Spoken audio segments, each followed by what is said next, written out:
Network News. Hati ang opinyon ng ilang Davaoenyo kaugnay sa inaasahang pagdalo ni Vice President Sara Duterte sa impeachment trial sa Senado sa Lunes. Ayon kay Nanay Naida, vendor at solid na taga-suporta ng Duterte ang nagsabing nararapat lamang na humarap ang Vice Presidente upang masampal ang mga nagpaparatang ng katotohanan.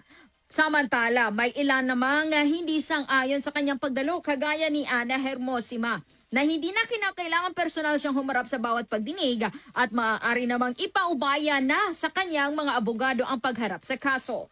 Naniniwala rin si Cristina Cabatatuan na walang naging kasalanan ng bise at dagdag pa na tanging ang may mga gusto sa pwesto na nasa kabilang partido lamang ang nagpupumilit na matanggal sa pwesto si Duterte at na maipagpatuloy ang kanilang masasamang plano. Sa kabila ng iba't ibang pananaw, nananatiling umaasa ang marami na magiging maayos ang magiging takbo ng impeachment trial at umaasa na hindi maipatanggal ang bise sa kanyang pwesto. Kasama mo sa DXDC-RMN Davao, Radzoman Karin Beltran, Tatak RMN! RMN Network News.